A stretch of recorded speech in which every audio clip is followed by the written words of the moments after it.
Hi, everyone. I'm Frank Mallicoat with KTVU Fox 2 here in the San Francisco Bay Area. My guest is Steve Hayworth out of Danville, California, in the East Bay. He's a car dealer by day, auctioneer by night, and he wears a lot of other hats as well.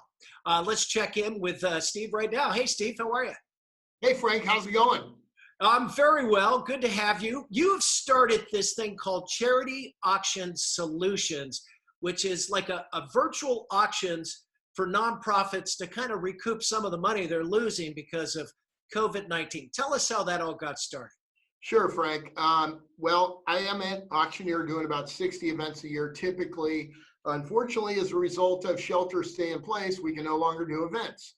After spending about 2 days being totally bummed out that I couldn't help all my charities, I happened into my sales office at the car dealership and noticed that my guys were buying used cars in a live stream environment from our auto auction, which was located quite a far away, a few miles away. At any rate, it occurred to me that the auto auction itself was somewhat like a real gala in that there were people actually attending the auction live, but then we were competing against them in other locations outside of what I would call that auction gala, but it was for cars. So it quickly occurred to me that instead of doing cars or auctioning off cars in a live setting, I could supplement cars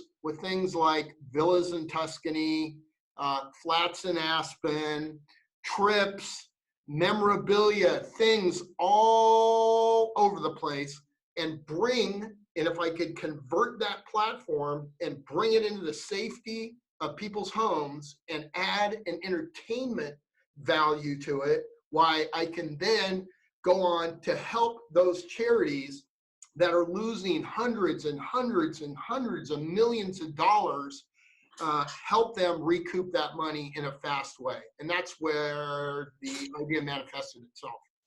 Okay, so these items go up for bid, and if I have nothing to do with, some Rotary Club in the East Bay that's raising money, I could be in Pennsylvania and go online and bid on, a jersey from the Warriors or whatever. So it opens up a whole bigger world to come in and start bidding on this stuff too, right? Yeah, it totally expands the reach of all nonprofits beyond just their core donor base.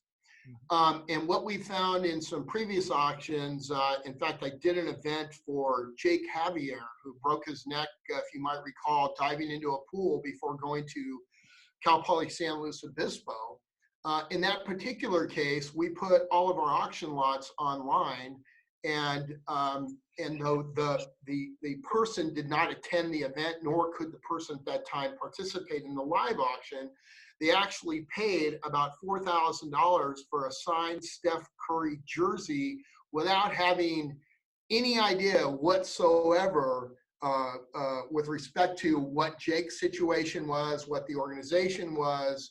And so that gave me the idea, again, it sort of furthered the idea that if I could figure out a way to bring live auctions and promote them nationally to a diverse and wide group of people, that just by doing that alone, we were going to be able to exponentially increase what the charitable organizations are going to get in order to help support their causes.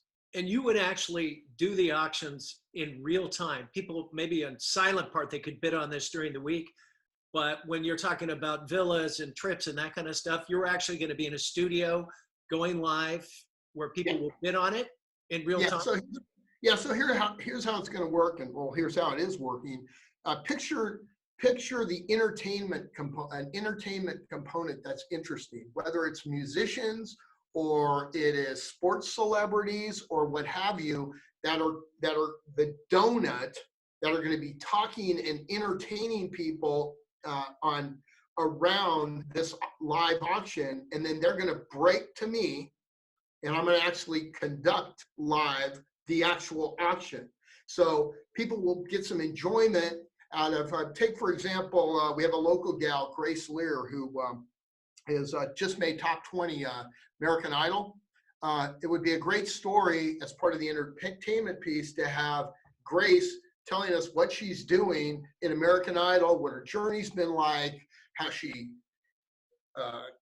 got to where she was. In fact, she was a full ride scholarship soccer player at the University of California, and then having Grace break to me to actually do the live auction. Awesome. Now, how about the process? I know you're not up yet. You're doing some simulated auctions, I guess. Where are you in terms of technology and getting this thing up and starting to help out some of these nonprofits? Right. So a couple of things. The actual technology itself has been in place for a number of years. It's just been used in like the livestock business and in the car business. It's never actually gone out to the nonprofit world because nonprofits have generally relied upon gala type events to raise money, to retain their current donor base and to expand their donor base to people that may have not known about them. But there has never really been a need to do it in a live streaming video type setting. Of course, with shelter in place and all these events being canceled, that opportunity has manifested itself. And so the technology was there. It just needed to be augmented, massaged, and altered a bit in order to enable myself and many other auctioneers throughout the country to utilize it. So yes, we have beta tested we've modified the platform. We've beta tested it. Early next week, we're actually doing a simulated live auction just to make sure that we measure twice, cut once, and everything works. And then from there, we're rolling it out to nonprofits all over the country. Since your last piece that you did on me, I must tell you that the response from around the country, both from nonprofits and from the celebrity space, has been overwhelming. Wow. They are, this money that they're losing out on, which is, probably $1 billion if you do the math, given how many auctions take place or galas take place normally throughout the country, is money that these nonprofits need to fill the gap between what their donors or the federal government or the state government generally supplies and what they actually need to maintain their current levels of services or to expand those services to those in need. So this solution is just an awesome. I cannot tell you how excited I am about doing this because frankly, like many auctioneers and myself across the country, I think we're tired of sitting in our homes or sitting in our cars chanting to ourselves, I got $100, I got $100, I got two. Or if you're looking for a deal, this isn't the place to get it. I can assure you my wife is tired of hearing me say that at my house. You're right. And to be able to do this is just phenomenal. Well, you can't do all these. Are you going to hire other auctioneers to be part of this group eventually? Yeah. So there's probably going to have to be, there probably are, I want to say maybe 500 key auctioneers across the country that do the high level auctions that I do, a lot of big celebrity auctions, that sort of thing. And toot your own horn for a minute. You've done the Grammys, among others. Yes. So I hosted, in 2010, I hosted the Recording Academy's Grammys Music Cares Person of the Year Awards, which honored Neil Young in 2010. I did it again in 2012, honoring Paul McCartney. That event takes place on Friday night at Grammys weekend, which happens on Sunday. And it's attended by about 4,000 of the most important people globally in the recording industry. It's an event that raises about $6 million per night. So I was very fortunate to do that. I've also been fortunate to work with everybody from Sarah McLachlan, Tim McGraw, Faith Hill, you name it, Justin Timberlake. You have me with McCartney. McCartney is a great guy. Justin Timberlake, unbelievable kid. Oh wow. Super uber talented. But anyway, that's awesome. Yeah. Well, tell us, Steve, we're going to pivot a little bit here in a moment, but if there's some nonprofits or people that would like to get in touch with you, how do they do it?